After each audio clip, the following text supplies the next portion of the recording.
hitam tebal dan kobaran api membumbung membakar 3 rumah kontrakan dan sejumlah lapak di kawasan pemukiman warga di Lenteng Agung, Jagakarsa, Jakarta Selatan. Banyaknya material yang mudah terbakar membuat api semakin membesar dan sulit dipadamkan. Besarnya api ditambah kepulan asap tebal membuat seorang wanita berusia 48 tahun terjebak dan tak bisa diselamatkan. Korban yang ditemukan tak bernyawa dievakuasi ke Rumah Sakit Polri Kramat Jati, Jakarta Timur. Kurang lebih 2 jam api berhasil dipadamkan dengan menerjunkan 22 unit damkar serta 80 personel pemadam. Belum diketahui penyebab pasti kebakaran karena masih dalam penyelidikan kepolisian. 3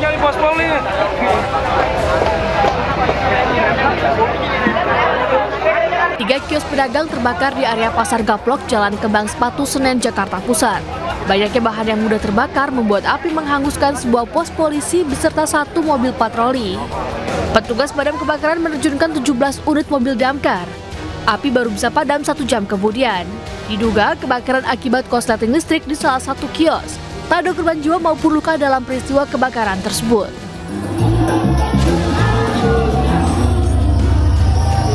Lebih dari 100 gerombolan pemuda ditangkap polisi saat sedang menggelar pesta di sebuah villa di Kecamatan Wonosalam, Kabupaten Jombang, Jawa Timur. Polisi yang mendapat laporan langsung datang dan membubarkannya. Sebanyak 183 anggota gangster ditangkap dan dibawa ke Mapolres Jombang. Kasat Reskrim Polres Jombang AKP Margono menjelaskan awalnya para gerombolan itu mengirimkan pemberitahuan ke polisi bahwa akan menggelar acara. Namun meski polisi tak memberikan izin, mereka tetap menggelar acara hingga tengah malam. Di lokasi polisi menemukan sejumlah minuman keras. Polisi juga menjelaskan pelarangan menggelar acara itu dilakukan karena ulah gerombolan pemuda ini yang sering meresahkan warga di Jombang. Tim Liputan iNews melaporkan. Ya pemirsa, kita ke informasi pertama. Pemirsa, ada seorang pria di Goa, Sulawesi Selatan ini jadi korban amuk massa setelah dianggap sebagai anggota geng motor. Penganiayaan brutal itu diduga salah sasaran dan meninggalkan luka lebam di sekujur tubuh.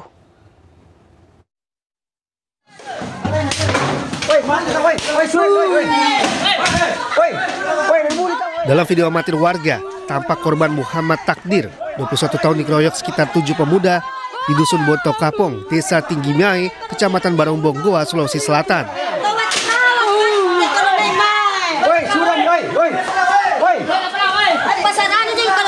Penganiayaan diduga salah sasaran karena korban dianggap geng motor. Akibatnya korban menderita memar dan lebam di sekujur tubuh. Polisi yang datang ke lokasi berhasil menangkap 1 terduga pelaku dan menyita potongan kayu yang diduga digunakan untuk menganiaya. Menurut saksi, korban hanya melintas namun tiba-tiba dihadang dan diserang. Pas jalan pulang ke Galesong kita ditahan. Habis ditahan baru dipukul. Cabut badi jadi salah lari. Terus teman tak? Terus temanku dikeroyok. Ada sekitar berapa orang? Sekitar 5 orang, 6 orang lah. Kenapa bisa itu ditahan? Kita sebentar lewat cuma klakson saja. Klakson? Ya, dikira mau menyerang katanya.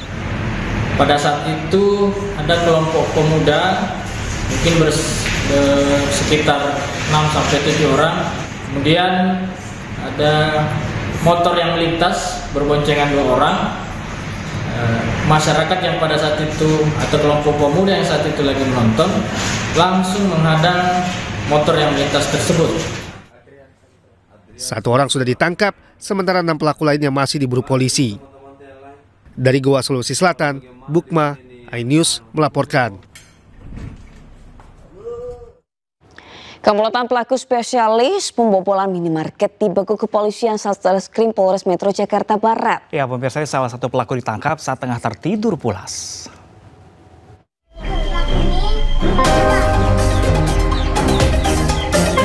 Tak seindah mimpinya, pelaku bernama Roni Gabe yang tengah tertidur pulas seketika terkejut saat diringkus petugas kepolisian unit Jatanras Satreskrim Polres Metro Jakarta Barat yang menangkapnya di dalam kamar kontrakan kawasan Pasar Minggu, Jakarta Selatan.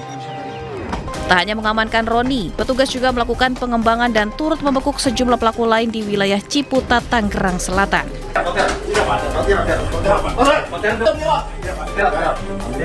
Salah satu pelaku yang diamankan petugas merupakan residivis kasus yang sama. Komplotan ini beraksi membobol minimarket di wilayah Srengseng, Kembangan, Jakarta Barat dan Poris, Tangerang, Banten. Kapolres Metro Jakarta Barat mengatakan para pelaku beraksi dengan cara memanjat tembok di samping minimarket. Setelah berhasil masuk, para pelaku langsung menjebol pintu serta merusak kamera CCTV. Puluhan bungkus rokok, minuman, serta kosmetik senilai 50 juta rupiah digasak para pelaku. Pada saat meninggalkan lokasi, mereka pergi ke daerah Bogor ya, Parung ya, daerah Parung, Bogor. Kemudian kumpul di sana dan hasil pencuran ini dijual. Setelah dijual, hasil penjualannya dibagi berempat. Telah melancarkan aksinya sebanyak 2 kali. Kini para pelaku dijerat pasal 363 KUHP tindak pidana pencurian dengan ancaman hukuman 9 tahun penjara. Dari Jakarta, Miftahul Gani, iNews melaporkan. Sementara itu pemirsa, 2 pemuda di Kabupaten Pasuruan, Jawa Timur ini babak belur dihajar massa usai terpergok mencuri motor milik petani tambak. Massa yang geram menghajar pelaku hingga nyaris tewas.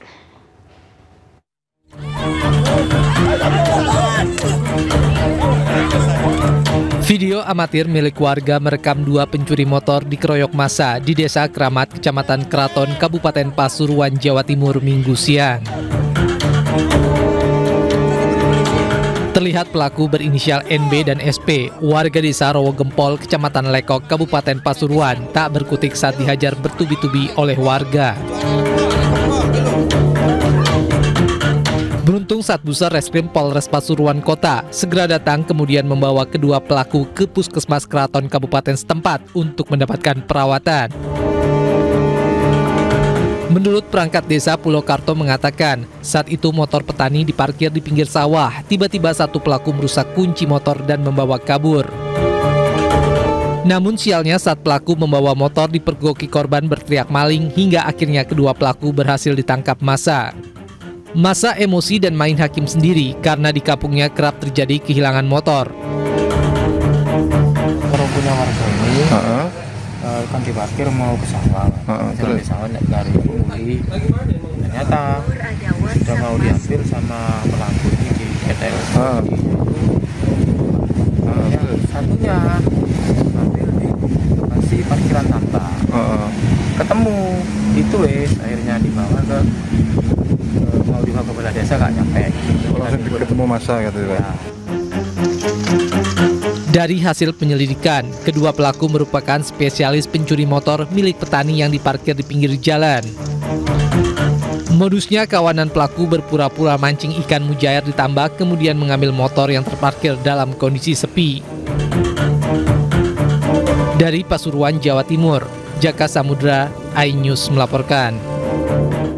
Pemirsa, kecelakaan melibatkan minibus dengan kereta pengangkut BBM terjadi di Simalungun, Sumatera Utara, menewaskan 3 penumpang minibus. Ya, pemirsa, sementara di Tangerang, Banten ini ada seorang wanita lansia tewas seketika usai tertabrak kereta bandara. Perdagangan, kota perdagangan. Ada anak bayinya udah dibawa ke. Inilah detik-detik sebuah minibus tertabrak kereta pengangkut BBM di Kabupaten Simalungun, Sumatera Utara. Ya Allah. Kronologinya. Minibus berpenumpang 9 orang melintasi perlintasan tanpa palang pintu kereta. Diduga sopir tak berhati-hati dan tidak mendengar peringatan kereta yang akan melintas. Akibatnya minibus tertabrak dan terseret sejauh 50 meter.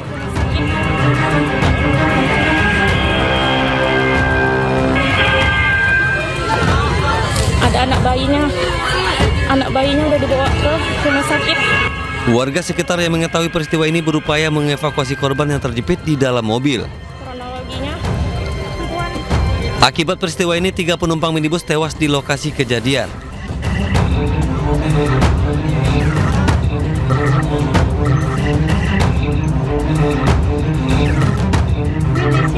Sementara itu, seorang wanita lansia warga Tanah Tinggi, Kota Tangerang tewas tersambar kereta bandara saat akan melintas di rel kereta di kawasan Tanah Tinggi, Tangerang, Banten. Menurut saksi mata, korban yang berada di perlintasan rel tak menyadari adanya kereta bandara yang akan melintas. Korban tewas seketika di lokasi setelah menderita luka berat pada bagian kepala usai terseret sejauh 50 meter. Usai dievakuasi ke RSUD Kabupaten Tangerang, jasad korban kemudian dibawa pihak keluarga untuk segera dimakamkan. Dari Simalungun, Sumatera Utara dan Tangerang, Banten, Dharma Setiawan Hasnugara, iNews melaporkan. Ya, ini fenomena kecelakaan di perlintasan rel kereta api yang bahkan tanpa palang pintu, pemirsa, sebenarnya sudah sering kali terjadi ini. Ya, mungkin kita tidak bisa menyalahkan siapapun ya, entah itu mobilnya ataupun juga keretanya. Mungkin dari pihak PT KAI-nya juga harus dilengkapi juga adanya penjagaan, petugas jaga di sana. Atau mungkin PT KAI bisa ditambah lagi, ada palang pintunya kembali yang otomatis dan setiap titiknya. Karena banyak ditemukan ya Pram, di mana-mana ini masih banyak sekali rel kereta yang tidak ada palang pintunya. Seharusnya itu sudah menjadi suatu hal yang wajib begitu di setiap rel kereta dan harusnya dipantau terus oleh KAI sendiri untuk di rel kereta harus ada palang pintu. Benar pemirsa, ini aja tidak tanpa palang pintu, bahkan ada palang pintu juga ada beberapa kendaraan yang nekat untuk pemirsa untuk menerobos ke jalur kereta. Jangan sampai dong mengorbankan nyawa sendiri ataupun nyawa orang lain nantinya. Kita informasi lain pemirsa, ini Polda Metro Jaya telah menerima hasil pemeriksaan laboratorium forensik terkait kasus kematian diplomat muda Kementerian Luar Negeri Arya Daru Pangayunan. Penyidik masih melakukan sinkronisasi dan mengumpulkan alat bukti untuk menemukan fakta sebenarnya. Sebut oleh Pak Kasubdit bahwa ada banyak kartu yang terregister gitu. Kepala Subbidang Penerangan Masyarakat Polda Metro Jaya AKBP Reonald Simanjuntak mengatakan pihaknya telah menerima hasil pemeriksaan laboratorium forensik terkait kasus kematian diplomat muda Kementerian Luar Negeri Arya Daru Pangayunan. Arya sebelumnya ditemukan tewas di kamar kosnya di kawasan Menteng, Jakarta Pusat pada Selasa 8 Juli 2025 lalu. Kalau dari penyelidik untuk hasil lapor sudah keluar, nanti akan disampaikan pada rekan-rekan pada rilis. Ya, mohon waktu. Saat ini penyidik masih melakukan sinkronisasi dan mengumpulkan alat bukti untuk menemukan fakta sebenarnya dalam kasus ini. Tim Liputan iNews melaporkan. Polisi masih mencari ponsel milik diplomat Kemlu Arya Daru Pangayunan. Ya, pengungkapan isi ponsel ini pemirsa seharusnya bisa jadi petunjuk jejak digital Arya Daru Pangayunan sebelum akhirnya ditemukan meninggal dunia.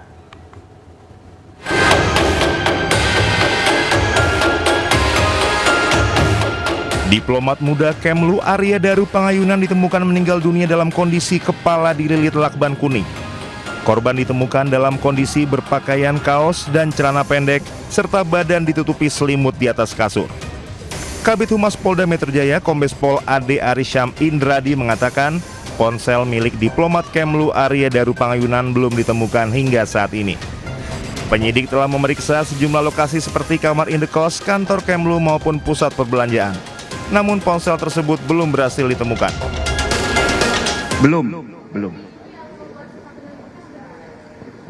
Tadi kami sampaikan kami tidak menemui hambatan dalam proses ini. Ya. Sebelumnya, Komisioner Kompolnas Hoirul Anam mengatakan pengungkapan ponsel tersebut seharusnya bisa menjadi petunjuk jejak digital Arya Daru Pangayunan sebelum meninggal dunia. Anam memandang penyebab kematian Arya Daru bisa disimpulkan dari hasil autopsi dan semua jejak digital seperti CCTV yang sudah dikumpulkan penyidik. Tim Liputan iNews melaporkan. Pemirsa, sementara itu Bambang Wijoyanto, Wakil Ketua KPK 2011-2015 memaparkan dugaan terkait kematian Arya Daru. Berdasar hipotesis Bambang, kematian Arya bukanlah insiden biasa, melainkan sebuah rekayasa untuk membungkam sesuatu. Kalau hipotesisnya atau teorinya yang dikembangkan adalah dia dibunuh ya, dengan yang tadi disebut dengan lockroom itu. Karena kan pasti ada motif kan. Nah, saya menemukan sebenarnya ada 3, Pak. Motif yang pertama memang Arya itu menyimpan rahasia. Dan rahasia itu mempunyai nilai. Dan kalau itu dibongkar akan membuat dampak. Itu yang paling ini rahasia. Nah, rahasia kita nggak ngerti nih rahasianya apa ini. Nah, itu makanya kemudian menjadi penting bukan hanya satgasnya, itu handphone kok bisa begitu, terus yang disimpan dia tuh apa? Itu seolah-olah tidak dalam percakapan tuh. Handphone ya dibilang hilang. Nah hilangnya itu memang benar hilang atau dihilangkan? Itu bagian yang pertama adalah makanya ada power dynamic itu kayak gitu. Ada rekayasa dugaannya seperti itu. Jadi itu yang bagian pertama itu data. Terus yang kedua, dia sebenarnya mempunyai informasi lain yang mungkin dengan ini bisa dua nih Pak. Bisa ada kejahatan yang lagi dia tindak lanjuti atau ada informasi penting mengenai kelakuan pejabat. Bisa kayak gitu tuh Pak. Kelakuan pejabat bisa pejabat di Deparlu. Bisa di tempat lain. Tahu juga bisa di tempat lain. Ya misalnya kelakuan dari sebagian orang-orang Indonesia yang ini dia mungkin anggap sebagai, biasanya kan kalau anak muda ini kan memang kemampuan keingintahuannya kan tinggi. Atau yang paling mengerikan Pak, dia dianggap agent. Terima kasih masih bersama kami pemirsa di Ayus Today. Pemirsa, seorang pendaki asal Sukabumi, Jawa Barat tewas saat mendaki Gunung Slamet di jalur pendakian via Bambagan, Purbalingga, Jawa Tengah. Ya, diduga pemirsa ini korban kelelahan dan terjun ke jurang sedalam 30 meter.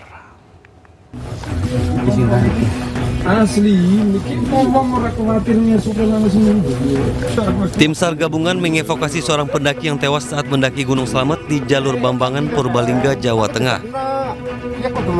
Korban terjatuh ke jurang sedalam 30 meter.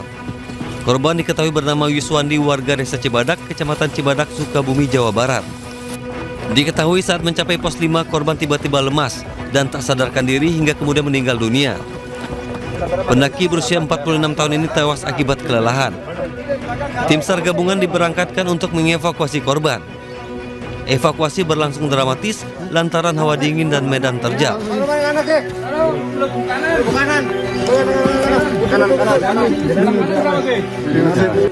Setelah melalui pemeriksaan medis, jenazah segera dibawa ke rumah duka untuk dimakamkan. Dari Purbalingga, Jawa Tengah, Catur Edi Purwanto, Ainis melaporkan. Pram, lagi-lagi ada kasus jatuhnya ini pendaki gunung. Korban luka lagi ya, iya. Pendakian lagi pemirsa ya. Betul, saat ini di Gunung Slamet, ketika beberapa waktu yang lalu di Gunung Rinjani, saat ini Gunung Slamet, dan ini tentu harus menjadi perhatian lebih lagi nih bagi pihak pengelola di gunung itu sendiri dan juga bagi kita sebagai pendaki gunung yang mungkin udah sering juga, tapi kan setiap gunung ini mempunyai medannya masing-masing yang harus dipelajari. Benar banget. Dan lagi-lagi mungkin kalau para pendaki jangan seorang diri kali ya. Iya, betul. Harus pakai guru pemirsa.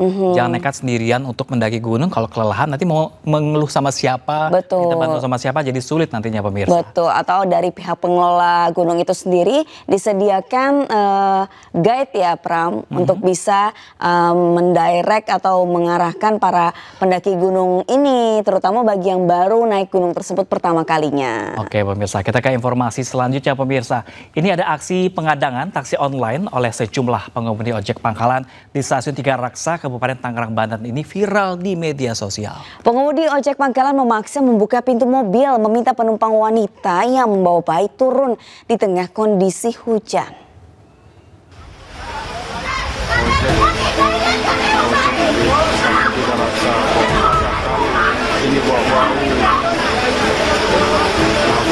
Sejumlah pengemudi ojek pangkalan menghadang laju taksi online di Stasiun Tiga Raksa, Kabupaten Tangerang, Banten.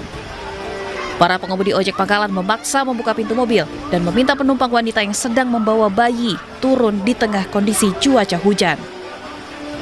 Insiden ini pun membuat penumpang histeris, meluapkan emosinya kepada salah satu pengemudi ojek pangkalan yang memaksa mereka turun. Dalam video juga terlihat seorang pengemudi ojek pangkalan yang melakukan penghadangan membawa sebongkah batu seolah bersiap untuk merusak mobil. Saksi mengatakan peristiwa penurunan paksa penumpang ojek online maupun taksi online sudah sering terjadi di stasiun ini karena para pengemudi ojek pangkalan melarang pengemudi ojek online maupun taksi online mengambil penumpang di Stasiun Tiga Raksa. Kalau sejujurnya aku sering lihat, cuma kejadiannya yang kemarin itu bawa bayi gitu. Ada lagi orang Batak dulu punya bayi juga, tapi dia mengalah juga pulang. Dia bawa koper, bawa tas, bawa anaknya gitu. Sering sih kelihatan mah. Pasca viral, polisi melakukan penyelidikan dan memintai keterangan 3 orang pengemudi ojek pangkalan. Petugas gabungan berencana melakukan mediasi kepada kelompok ojek pangkalan dan ojek atau taksi online. Fasilitasi antara teman-teman ojol maupun dari Opang untuk mencari solusi yang terbaik sehingga jangan sampai hal ini terulang kembali. Kedepan Polresta Tangerang juga akan melakukan pemantauan secara berkala di stasiun Tiga Raksa agar kejadian serupa tidak terulang. Dari Kabupaten Tangerang, Banten, Aimarani, iNews melaporkan. Kalau saya sih sebagai pengguna taksi online ataupun ojek online ini pasti pernah ngalamin ya? Pasti pernah mengalami, Pram. Waktu itu saya mau naik ojek online, kemudian titik penjemputannya itu kurang sesuai sama yang ditentukan oleh ojek pangkalan. Akhirnya dilabrak lah nih si ojek online-nya. Waduh, pakai ada sampai pelabrakan. Iya, akhirnya saya turun deh dari ojek itu karena saya juga harus buru-buru ya. Dan itu ternyata banyak dialami gitu. Iya, dari saya juga mengalami soalnya pernah mau mengambil ojek online, akhirnya nggak bisa dari titik itu, saya harus jalan agak jauh dulu, menjauh dari tempat tersebut pemirsa. Lagi-lagi karena adanya ojek pangkalan. Ya mungkin ojek pangkalan dan ojek online mungkin saling bersaing mungkin ya untuk memperebutkan lahan mata pencarian mereka pemirsa. Cuman lagi-lagi ini nggak bisa dibenarkan juga, karena nanti yang dirugikan adalah konsumen itu sendiri. Betul. Tapi konsumen ada yang ada trauma aja. Nanti gimana? Nggak mau naik ojek pangkalan lagi. Mungkin harus ada koordinasi ya dari tempat yang dituju, titiknya yang pasti di mana, terutama di mall atau di stasiun, mungkin pihak dari mall atau stasiun. Kalau mall kan sekarang udah ada ya, di tertentu udah ketahuan yang mana. Jadi ini untuk mata pencarian si ojek pangkalan dan juga ojek online bisa dibagi rata, jadi sama-sama adil pemirsa. Kita ke informasi selanjutnya pemirsa, ini ada penemuan jasad tanpa identitas oleh seorang pencari rumput mengejutkan warga Gresik, Jawa Timur. Jasad ditemukan tidak jauh dari jalan raya dalam kondisi terbungkus plastik dan kardus.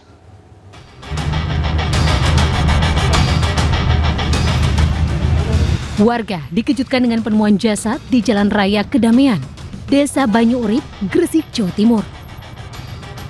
Jasad tanpa identitas ini ditemukan oleh seorang warga yang sedang mencari rumput. Saat ditemukan, kondisi korban terbungkus plastik, dilapisi kardus dan dilakban dan rapi. Warga yang curiga langsung melaporkan penemuan ini ke polisi.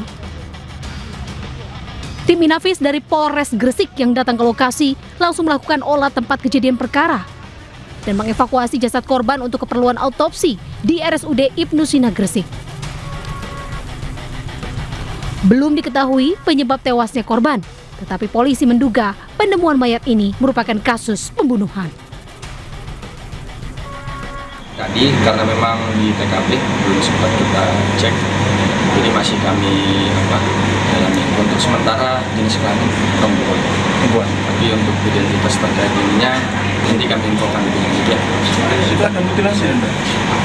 Belum arah ke sana karena nanti kan kita sampaikan setelah kita lakukan rangkaian otopsi. Hingga kini, polisi masih mendalami identitas korban dan motif di balik kasusnya. Sejumlah saksi, termasuk warga yang pertama kali menemukan jasad, sudah dimintai keterangan. Kepolisian masih melakukan penyelidikan lebih lanjut, termasuk pemeriksaan CCTV. Dari Gresik, Jawa Timur, Agus Ismanto melaporkan. Pemirsa, konflik keluarga berujung mau terjadi di Kabupaten Pangkep, Sulawesi Selatan. Ya, ini seorang paman tewas setelah dianiaya oleh keponakannya sendiri dalam perkelahian.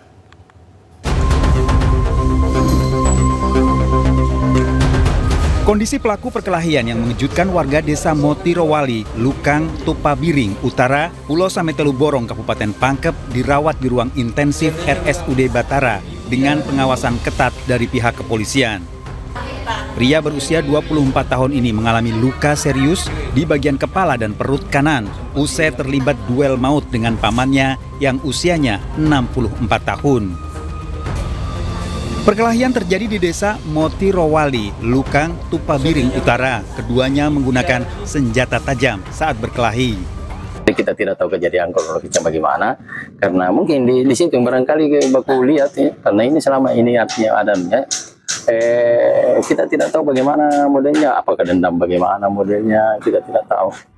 Konflik dipicu oleh perselisihan lama antara pelaku dan korban. Korban sempat mengejar dengan kayu saat tengah memperbaiki perahu. Kejadian tersebut memicu amarah pelaku. Tinggal di tempat kejadian, sedangkan pelaku yang menganiaya sementara ada di rumah sakit Batara Siang mengalami luka-luka. Tadi kejadiannya sekitar jam berapa? Sekitar jam 7.30. Kalau motif masih didalami sama ada tiket arrest juga datangnya TKP. Polisi telah menyelidiki kasus ini. Motif perkelahian ini masih dalam penyelidikan intensif oleh unit Reskrim Polres Pangkep. Polisi juga telah melakukan olah tempat kejadian perkara. Sementara jenazah korban telah dipulangkan ke rumah duka di Pulau Salebu. Dari Pangkep, Sulawesi Selatan, Udin Syahrudin, iNews melaporkan. Pemirsa, warga Kecamatan Tenjo, Kabupaten Bogor, Jawa Barat digegerkan dengan penemuan uang palsu dalam kantong plastik di tempat sampah. Ya, diduga uang palsu tersebut sengaja dibuang orang tidak dikenal pada Sabtu pagi.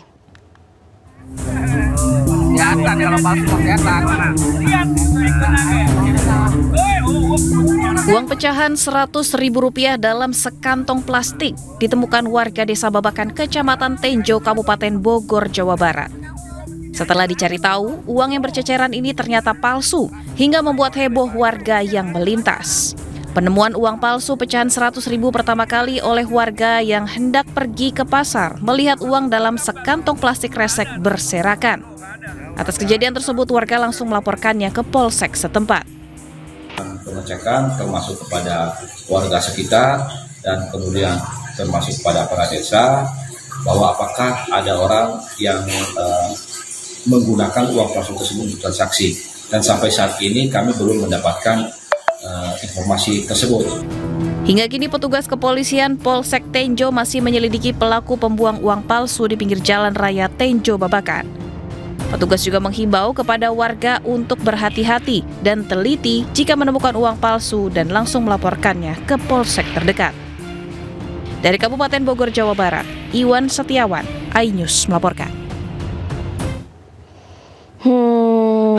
Mungkin ya pemirsa itu dibuang mungkin karena ketahuan kali, oh ini ketahuan palsu banget nih, nggak mungkin daripada ketangkap. Atau pelaku yang justru sudah hampir ketangkap akhirnya membuang barang buktinya pemirsa. Iya, kita memang harus bisa mengetahui lebih. Ya, lebih teliti lagi, lebih waspada pemirsa. Apalagi teknologi makin kesini makin canggih ya. Iya, bagaimana uang palsu sama asli hampir mirip sekarang. Iya, kalau dulu ada dilihat, diraba dan diterawang. Sampai sekarang kita harus melakukan itu ya. Kalau lihat uang, kira-kira ini uang palsu atau uang asli atau seperti apa nih?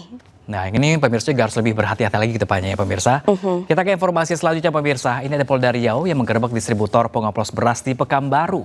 Dalam penggerebekan itu, petugas menemukan 9 ton beras oplosan siap edar serta mengamankan seorang pengoplos. Modus pelaku membeli beras dengan kualitas rendah kemudian dikemas dalam jenis premium.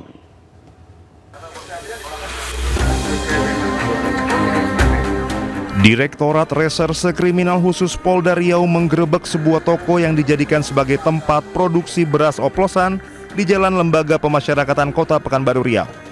Seorang pelaku yang merupakan distributor berinisial L diamankan polisi. Total 9 ton beras oplosan berbagai merek beras premium disita polisi. Modus pelaku yakni membeli beras kualitas rendah, kemudian diganti dengan kemasan premium serta kemasan SPHP. Beras oplosan jenis SPHP dijual seharga Rp13.000 per kilogram, padahal pelaku membeli beras kualitas rendah dengan harga Rp6 hingga Rp8.000 per kilogram.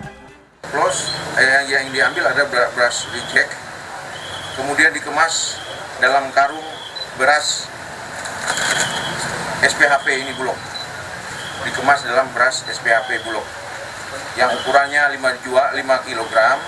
Kemudian dijual dengan harga Rp13.000. Padahal modal yang dikeluarkan oleh pelaku adalah Rp6.000 sampai Rp8.000. Modus yang kedua adalah repacking beras kualitas rendah. Jadi ada repacking beras yang kualitasnya rendah, yang diperoleh dari salah satu kabupaten di sini, kemudian dipack dalam kemasan beras-beras premium.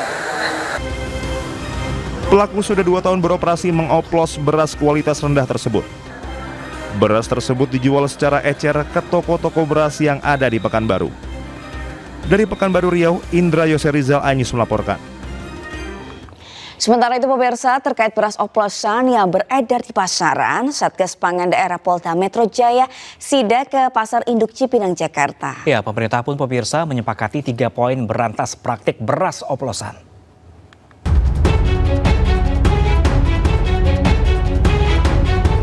Tim Satgas Pangan Daerah Polda Metro Jaya memantau langsung kualitas dan perkembangan harga beras di Pasar Induk Cipinang, Jakarta Timur. Sidak dilakukan setelah temuan rasa jumlah merek beras premium yang diduga tidak sesuai standar mutu dan takaran yang ditetapkan. Kami akan terus memantau, gunanya apa? Untuk juga menjamin ketersediaan barang di lapangan, kemudian juga menjamin konsumen ataupun pembeli terhadap kualitas mutu daripada beras tersebut.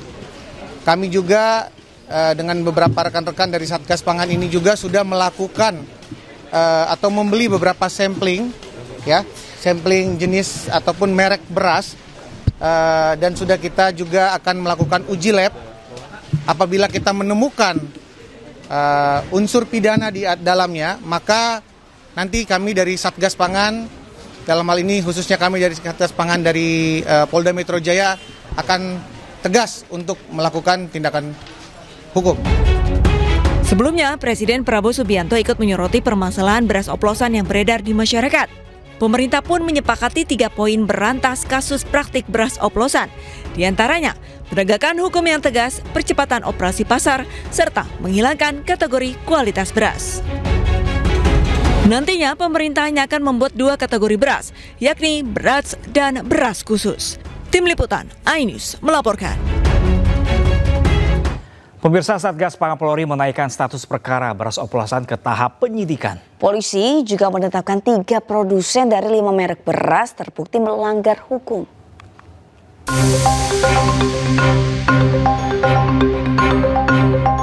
Satgas Pangan Polri telah melakukan penyelidikan terhadap 212 merek beras yang diproduksi oleh 52 perusahaan beras premium dan 15 perusahaan beras medium.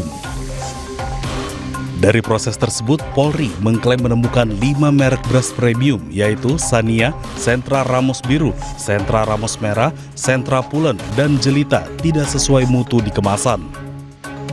Kelima merek tersebut diproduksi oleh 3 produsen, yaitu PTFS, PIM, dan SY. Nama-nama ini berpotensi bertambah karena proses penelitian di laboratorium masih dilakukan. Berdasarkan temuan tersebut, polisi menaikkan status perkara ke status penyidikan. Polisi juga telah memeriksa dan menggeledah kantor gudang ketiga produsen tersebut. Penyidik mendapatkan fakta bahwa modus operandi yang dilakukan oleh para pelaku usaha yaitu melakukan produksi beras premium dengan merek yang tidak sesuai standar mutu yang tertera pada label kemasan yang terpampang di kemasan tersebut. Menggunakan mesin produksi baik modern maupun tradisional. Dalam proses penyidikan, berbagai langkah telah dilakukan termasuk pengambilan sampel dan penyitaan barang bukti beras sebanyak 201 ton beras berbagai merek. Dari Jakarta, Stephen Patinama, Yudi Richard, iNews melaporkan. Kembali di iNews Today, pemirsa, Presiden ke-7 RI Jokowi bertemu dengan alumni UGM yang bernama Mulyono saat reuni Fakultas Kehutanan. Ya, alumni perkenalkan seorang pria yang bernama Mulyono dengan Jokowi di acara tersebut.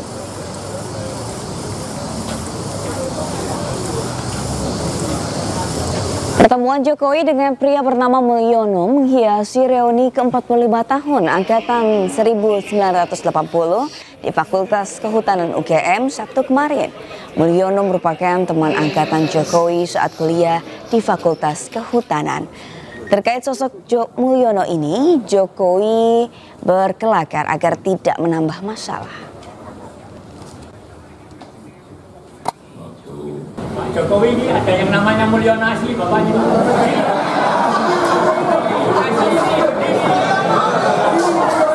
Jangan nambah masalah lagi.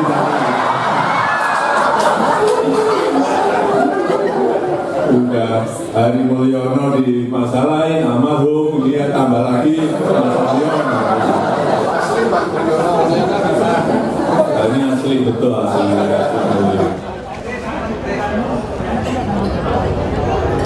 Sementara itu pemirsa, Mulyono tak masalah namanya disamakan dengan julukan Jokowi. Mulyono menegaskan Jokowi teman seangkatannya saat kuliah di UGM.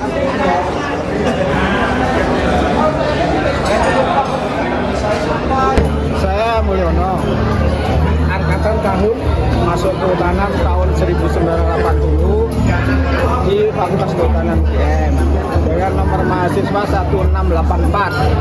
Berarti seangkatan dengan Pak Jokowi. Iya. Kemudian yang ada kabar-kabar Pak Jokowi namanya Mulyono terus dikait-kaitkan dengan jadi kan enggak Pak?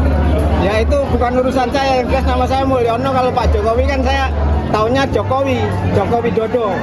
Pernah sama-sama kuliah, pernah satu kampus, pernah ngobrol, pernah gitu. Terus kemudian sekarang Pak Jokowi juga ada yang mengenal dengan Mulyono, seperti apa? Bapak perasaannya gimana Pak? Saya nggak ada apa-apa kan itu, saya nggak ikut-ikutan lah yang.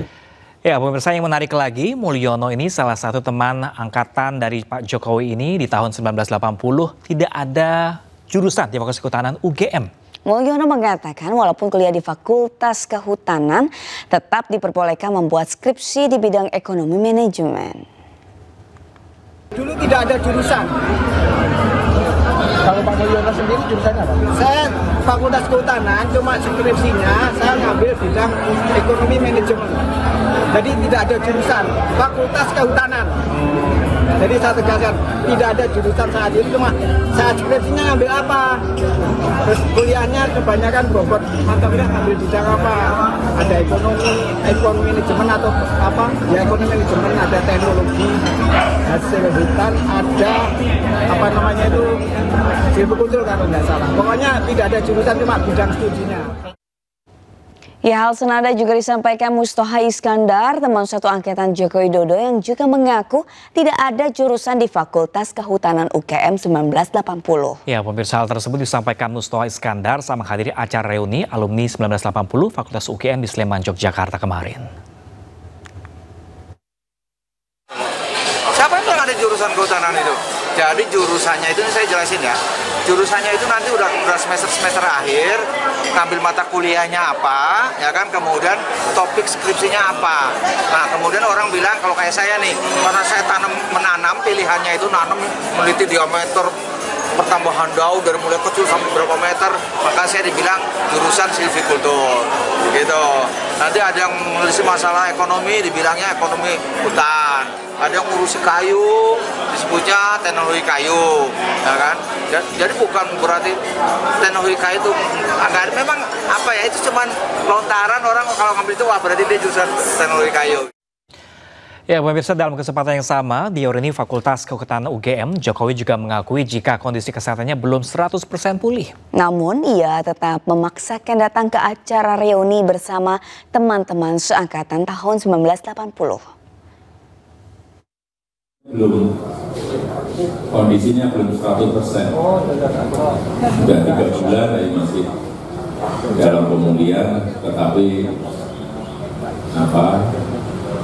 kemarin waktu di hubung Pak Bambang datang enggak, nanti kalau enggak datang tambah palsunya kemana.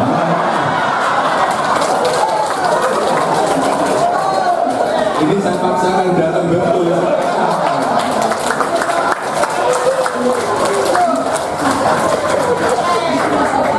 Kalau saya bayangkan kalau saya nggak datang, nah mereka tanya 67 orang ngumpul semuanya, Jokowi di mana? Rame lagi nanti. Ya, pemirsa, hari ini Polda Metro Jaya memanggil 3 aktivis dan YouTuber sebagai saksi terkait laporan Presiden RI ke-7 Joko Widodo soal kasus pencemaran nama baik. Kami informasikan hari ini yang akan diperiksa 3 orang 2 aktivis dan 1 YouTuber. Pertama yang diperiksa adalah Dr. Yulia Widyaningsih MM. Beliau ini salah satu aktivis yang kita kenal, bareng-bareng berjuang dalam mengungkap kebenaran dan keadilan untuk bangsa Indonesia. Beliau dipanggil, pemanggilan untuk Dr. Yulia nanti di jam 10. Jam 11. Yang kedua Sunarto ya. Sunarto ini, Bung Sunarto adalah YouTuber, panggilannya jam 10. Pasalnya juga sama seperti yang saya sebutkan tadi. Kemudian yang ketiga ada aktivis Rahmat Himran. Nah, nanti agak siang ya, jam 1, tapi nanti kami akan koordinasikan apakah bisa diperiksa lebih awal. Yang jelas kami semua hadir memenuhi panggilan dari penyidik Polda Metro Jaya sebagai wujud daripada ketaatan warga negara pada hukum. Bahkan ada Bung Rahmat Himran, beliau kondisinya sakit ini. Bahkan, mohon maaf, fotonya ya, foto. Buka kakinya. Nah, ini mohon maaf, kenapa tidak kami tunjukkan, tolong dibuka. Kaki Bung Rahmat Himran itu sedang dalam kondisi berat begitu ya, sakitnya berat, kena gula. Tadinya ada benjol dari apa sebelumnya? Bisul, dioperasi dan membengkak seperti ini kondisinya. Tapi sekali lagi, karena sebagai warga negara yang baik, Bung Rahmat Himran tetap datang memenuhi panggilan penyidik walaupun dia warga negara biasa. Berbeda sekali dengan pelapor saudara Joko Widodo yang dipanggil ke Polda Metro Jaya tidak hadir alasan kesehatan, tapi pada saat yang bersamaan justru hadir di Kongres Partai Solidaritas Indonesia. Bahkan alasan selanjutnya dikatakan tidak bisa keluar kota karena anjuran dokter, alasan kesehatan. Tapi berikutnya 2 hari yang lalu atau sehari yang lalu justru hadir dalam acara reuni yang itu tidak di Solo. Itu juga di luar kota, itu ada di Yogyakarta. Karena itu saya dari tim kuasa hukum atau tim PH dari pihak saksi yang hari ini dipanggil ingin menyampaikan kepada publik. Inilah kondisi bangsa. Ya, pemirsa, kita ke informasi yang kita janjikan di awal tadi, pemirsa. Ini kepolisian berhasil menangkap komplotan pelaku pencurian kabel lampu penerangan jalan di Koja, Jakarta Utara. 5 aksi pelaku viral setelah beraksi pada siang hari.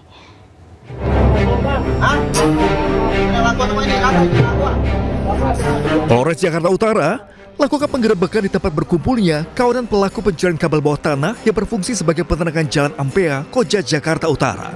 Polisi langsung mengamankan 5 orang pelaku yang berusia 21 tahun hingga 36 tahun. Kelimanya kemudian dibawa ke Polres Jakarta Utara. Kepada petugas, para tersangka yang sehari-hari bekerja sebagai juru parkir ini mengaku nekat mencuri kabel karena faktor ekonomi. Mereka mencuri kabel berbahan tembaga untuk dijual ke penadah seharga Rp120.000 per kilogramnya. Dari tangan para tersangka, petugas menyita potongan kabel sepanjang 50 meter dan alat pemotong yang digunakan saat beraksi. Ternyata sudah ada dari dinas ini mengatakan bahwa kehilangan 2.700 meter kabel, sehingga penerangan jalan di sepanjang jalan antara Koja sampai dengan Cilincing itu lampu mati. Ini adalah ini menimbulkan komplain dari masyarakat. Kenapa pada malam hari lampu mati? Ternyata penyebabnya adalah adanya pencurian kabel. Dan untuk peran pelaku, saat inilah pelaku pemotongan dan pengambilan kabel. Untuk 480 atau penadahnya masih kita dalami. Sementara itu pada Jumat pagi, sejumlah petugas dari Suku Dinas Bina Marga Kota Jakarta Utara dikerahkan ke lokasi untuk memperbaiki kabel bawah tanah dan juga paving blok yang dicongkel para pelaku. Kini Suku Dinas Bina Marga Jakarta Utara masih menghitung taksiran kerugian atas pencurian kabel yang memiliki nilai jual tinggi. Tentunya kami akan selalu meningkatkan koordinasi dengan pihak kepolisian untuk mengantisipasi kehilangan aset publik kita. Kemudian juga kita akan berkoordinasi dengan Dinas Kominfotik untuk dapat memasang CCTV di titik-titik strategis dan titik-titik yang rawan pencurian terhadap aset publik kita. Sebelumnya, viral aksi nekat komplotan pelaku yang lakukan pencurian pada siang hari setelah arus lalu lintas sedang ramai. Akibatnya, jalan dari arah Cilincing menuju Pelabuhan Tanjung Priuk sempat gelap karena tidak adanya penerangan. Polres Metro Jakarta Utara masih memburu kelompok pencuri kabel lain dengan jumlah kabel yang raib terbilang banyak. Para tersangka kini mendekam di tanah Polres Metro Jakarta Utara. Dari Jakarta, Sofia Firdaus, iNews melaporkan. Nah pemirsa, untuk mengetahui informasi terkini di lokasi pencurian kabel listrik, kita bergabung dengan rekan Amrina Rida di kawasan Tanjung Priok, Jakarta Utara. Ya, selamat siang Amrina. Bisa Anda ceritakan seperti apa sih kondisi terkini, sisa atau pasca pencurian kabel kemarin? Iya, Pram dan juga Sabrina, ini kami berada di tepat lokasi terjadi adanya pencurian kabel dan juga pembongkaran paving block di area Jalan Jampea Raya, tepat di sebelah pintu tol Koja. Nah, ini adalah situasi terkini.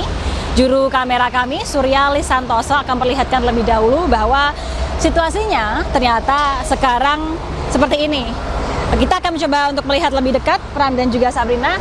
Ini bisa dilihat, ini adalah paving block yang seharusnya terpasang di area trotoar ini, namun karena dicongkel dan juga dibongkar oleh pelaku ataupun juga pencuri kabel, maka situasinya sekarang paving block ini kurang lebih ada 200 hingga 300 meter ke belakang ini masih rusak, masih tidak rapi dan juga masih terbongkar seperti ini. Dan kalau misalnya kita melihat lebih dekat, Pram dan juga Sabrina, ini untuk paving block tidak hanya dibuang berserakan di area trotoar saja, namun juga berserakan di area jalanan. Jadi cukup membahayakan para pengguna jalanan, terutama para kendaraan bermotor, karena bisa berpotensi menimbulkan insiden-insiden yang tidak diinginkan. Nah, kalau misalnya kami mendengar cerita Pram dan juga Sabrina, untuk paving block ini dibongkar oleh pelaku dikarenakan kabel-kabel yang merupakan kabel lampu jalanan ini berada di bawah dari paving block, sehingga mereka, para pelaku, untuk mengambil kabel-kabel yang akan dicuri ini membongkar paving block ini terlebih dahulu, kemudian mengambil kabel-kabel tersebut. Memang kalau misalnya kami mendapatkan informasi, Pram dan juga Sabrina, ini sebenarnya minggu lalu dari pihak Suku Dinas Bina Marga sudah memperbaiki sejumlah area, dan memang kami tadi melihat juga, memantau untuk di area depan kami memang sudah diperbaiki. Namun nampaknya sampai saat ini untuk di area ini masih belum diperbaiki secara total, dan situasinya adalah seperti ini, cukup membahayakan pengguna jalan karena tadi saya pun dan juga tim juru kamera kami ketika melalui ataupun juga melakukan peliputan di sini sempat beberapa kali tersandung oleh paving block yang berserakan seperti ini. Nah, efek dari ataupun juga dampak dari adanya perusakan paving block dan juga pencurian kabel ini, selain bagi pengguna jalanan, terutama pejalan kaki yang melalui trotoar yang bisa berpotensi untuk tersandung, tentunya adalah di area lampu jalanan yang diketahui beberapa waktu yang lalu lampu-lampu jalanan ini sempat mati, Pram dan juga Sabrina, dikarenakan kabel-kabelnya dicuri oleh oknum-oknum yang tidak bertanggung jawab. Namun memang untuk saat ini informasi yang kami dapatkan untuk lampu jalanan di sini sudah diperbaiki dan juga sudah bisa difungsikan kembali, sehingga ketika malam hari situasinya sudah tidak gelap gulita lagi dan sudah bisa memberikan penerangan. Tapi kalau misalnya kita melihat, Pram dan juga Sabrina, informasi yang kami dapatkan memang untuk pencurian kabel lalu juga perusakan paving block ini sudah terjadi beberapa kali di area Koja dan juga di area Jakarta Utara. Bahkan informasi yang kami dapatkan secara total kabel-kabel yang dicuri oleh berbagai macam oknum ini mencapai panjangnya 2.700 meter, dan tentunya ini membuat kerugian tidak hanya bagi Suku Dinas Bina Marga namun juga kerugian bagi masyarakat umum. Ini menjadi PR ataupun juga pekerjaan rumah Pram dan juga Sabrina bagi pemerintah Provinsi DKI Jakarta untuk melakukan pengawasan fasilitas umum yang ada di Jakarta. Sementara demikian, kembali ke Anda, Pram dan juga Sabrina. Ya, Amrina Rida melaporkan langsung dari Koja, Jakarta Utara. Terima kasih dan selamat bertugas kembali, Amrina. Tadi panjang juga ya, sekitar 2.000 meter. Ini kabel hilang, dicuri begitu saja. Betul. Dan pasti ini tidak berlangsung dalam satu hari, tapi berhari-hari. Iya, beberapa waktu ya, Pram. Dan tadi memang sudah diperbaiki, tapi kemudian saya tidak melihat adanya pengawasan atau petugas yang berjaga di sana. Karena kan ini tidak boleh hanya sekarang saja, kemudian dibetulkan, nanti ada lagi, seharusnya ada pengawasan. Ada antisipasi. Betul. Ini pakai CCTV, jadi lebih praktis lagi. Oh iya, betul sekali. Kita ke informasi lain pemirsa, macet menjadi salah satu masalah di Jakarta yang tidak kunjung berakhir. Ya, sebagai salah satu moda transportasi masal ibu kota pemirsa, Mass Rapid Transit atau MRT terus perluas jalur agar bisa kurangi macet Jakarta.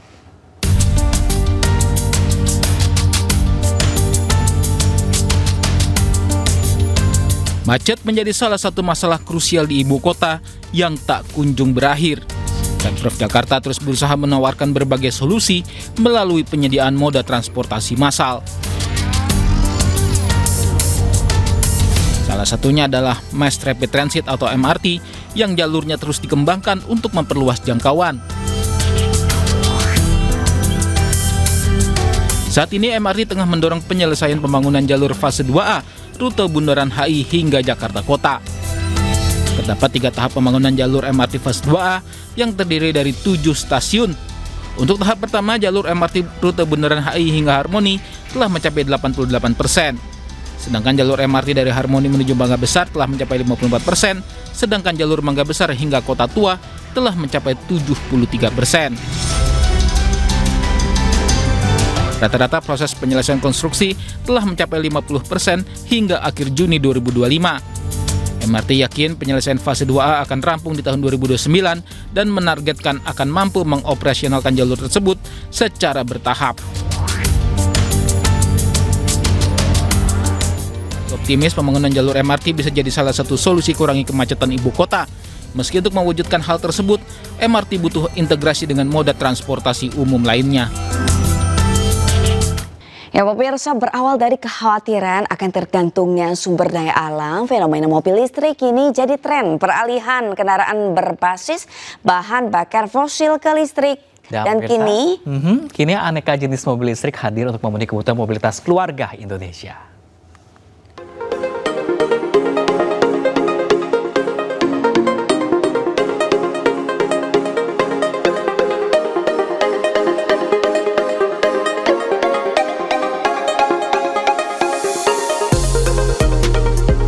Perusahaan otomotif Wuling merayakan hari ulang tahun ke-8 di pameran Gias 2025.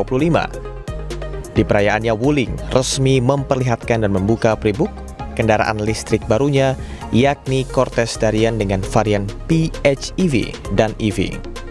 Mobil MPV dengan 7-seater ini dihadirkan untuk memenuhi kebutuhan mobilitas keluarga Indonesia. Kami melakukan first global appearance Cortez Darian di Indonesia.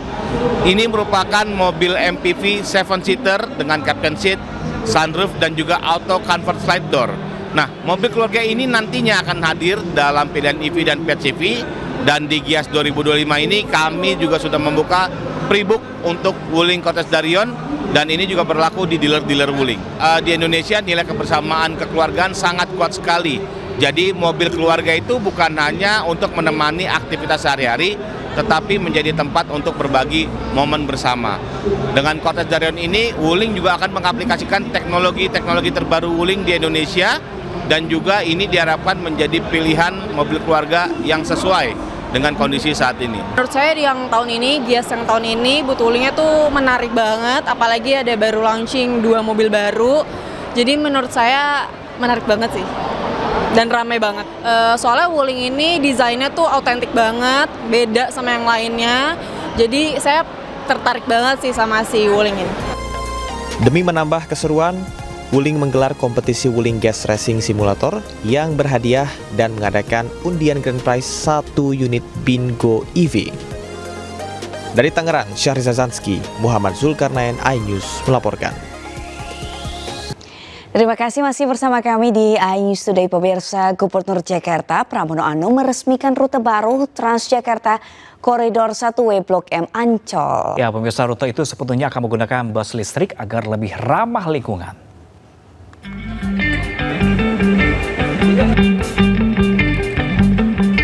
Gubernur Jakarta Pramono Anung meresmikan rute baru Transjakarta Koridor 1W Blok M Ancol. Peresmian dilakukan di halte Transjakarta Ancol, Jakarta Utara. Menurut Pramono, di rute ini ada 13 unit bus listrik dengan panjang lintasan 48,7 km dan melewati 11 halte. Waktu tempuh Blok M Ancol selama 60 menit.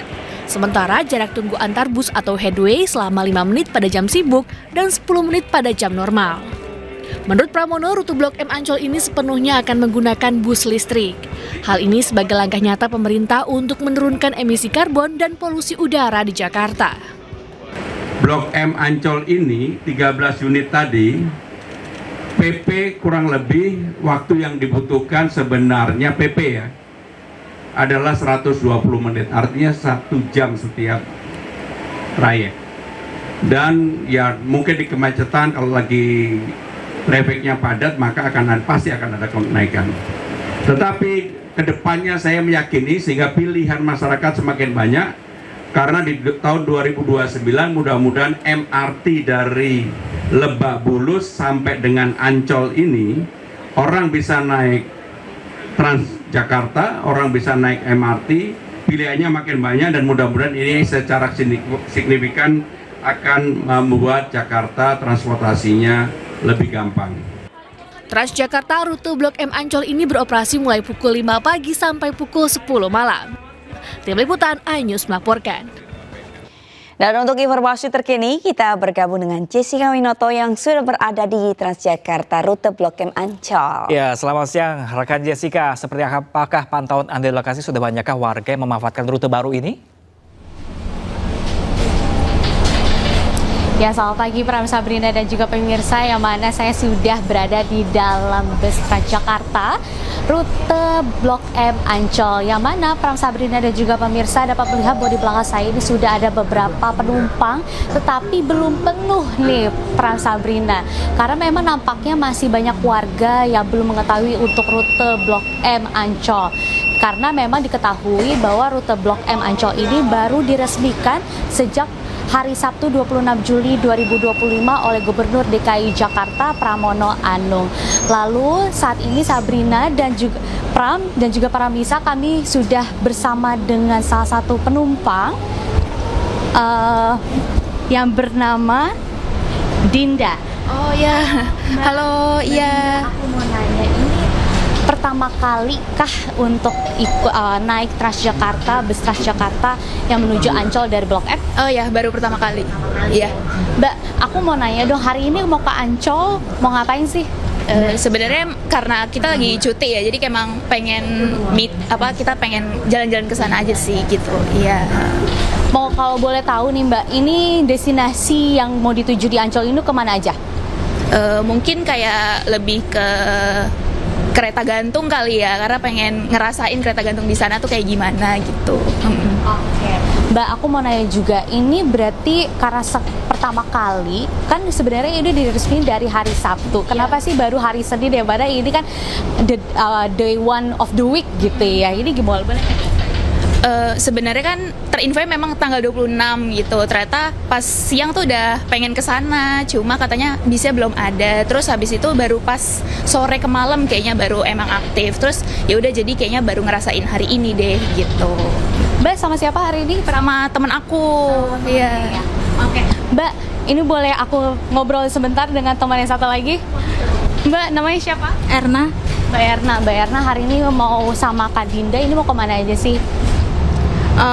Sebetulnya mau jalan-jalan ke area Blok M sih, cuman kita mau ke arah Ancol dulu. Oh, ini kayaknya rencananya double ya? Double. Ini mau wisata dulu, abis itu baru kulineran gitu ya? Bener. Oke deh. Baik, terima kasih banyak ya Mbak Erna, Mbak Dinda atas waktunya. Ya baik, Pram, Sabrina dan juga pemirsa, bahwa memang sebenarnya untuk rute Blok M menuju Ancol ini menjadi dua destinasi yang sangat strategis, karena untuk Ancol menjadi pusat berwisata, sedangkan untuk di Blok M banyak sekali destinasi kuliner yang saat ini memang sedang viral. Sementara itu, Pram, Sabrina.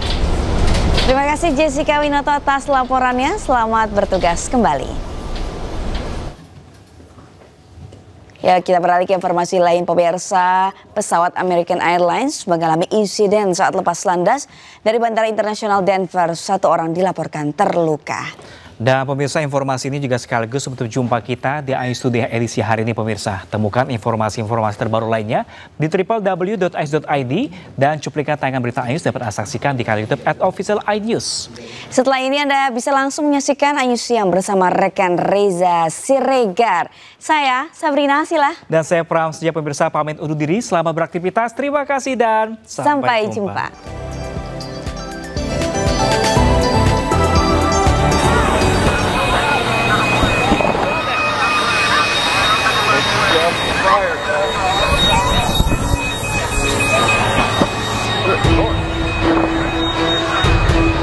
Inilah detik-detik evakuasi penumpang pesawat American Airlines dengan nomor penerbangan 3023 di Bandara Internasional Denver, Colorado, Amerika Serikat.